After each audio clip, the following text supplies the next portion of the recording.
Hello, നമുക്ക് നല്ല അടിപൊളി തക്കാളി മോരുകറി എങ്ങനെ ഉണ്ടാക്കാമെന്ന് നോക്കിയാലോ. നമ്മളൊരു പാത്രം അടുപ്പിലേക്ക് വെച്ചിട്ട് അതിലേക്ക് വെളിച്ചെണ്ണ ഒഴിച്ച് കൊടുക്കുക. വെളിച്ചെണ്ണ ചെറുതായിട്ടൊന്ന് ചൂടായി വരുമ്പോൾ നമുക്കതിലേക്ക് കടുകിട്ട് കൊടുക്കാം. അതൊന്ന് ഇച്ചിരി ഒന്ന് ചൂടായി വരുന്ന സമയത്ത് അതിലേക്ക് ഉലുവ ഇട്ട് കൊടുക്കാം.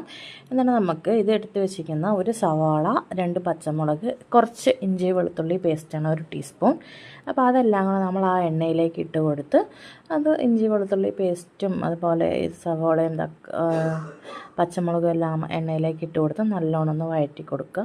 അതൊന്ന് ഒരുപാട് ഗോൾഡൻ ബ്രൗൺ കളർ ആയാൽ മതി, ഒരുപാട് ബ്രൗണും ബ്ലാക്ക് കളറൊന്നും ആവണ്ട. അതായി വരുന്ന സമയത്ത് നമ്മൾ ഇതിലേക്ക് കുറച്ച് മഞ്ഞൾപ്പൊടി, ആകെ പൊടികളായിട്ട് ഈ മഞ്ഞൾപ്പൊടി മാത്രമേ നമ്മൾ ഇടുന്നുള്ളൂ. ഒരു 1/2 ടീസ്പൂൺ മഞ്ഞൾപ്പൊടി ഇടുക. അതൊന്ന് മൂത്ത് വരുന്ന സമയത്ത് നമുക്കതിലേക്ക് തക്കാളി ഇട്ട് കൊടുത്ത് കറിവേപ്പില ഇട്ട് കൊടുത്ത് നമുക്കത് നല്ലോണം ഒന്ന് വഴറ്റി ഞാൻ ഈ ഒരു സ്റ്റേജിൽ വേണമെങ്കിൽ നമുക്കതിൽ തൈര് ഒഴിക്കാം. എനിക്ക് തക്കാളി നല്ലോണം ഉടഞ്ഞ് കിട്ടണം, നമ്മുടെ വീട്ടിൽ അങ്ങനെയാണ്.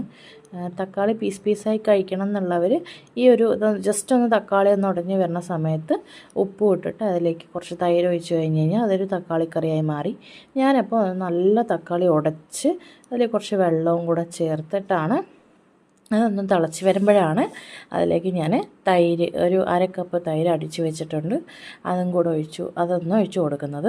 എന്നിട്ട് അതൊന്ന് നല്ലോണം മിക്സ് ചെയ്ത് നല്ല അടിപൊളി ടേസ്റ്റാണ് കേട്ടോ. നല്ല കറിയാണേ, നമ്മൾ ചോറിനൊക്കെ അടിപൊളി ടേസ്റ്റാണ്. നമുക്കൊരു മോരിൻ്റെ പുളിപ്പം. അപ്പോൾ എല്ലാവർക്കും താങ്ക് യു.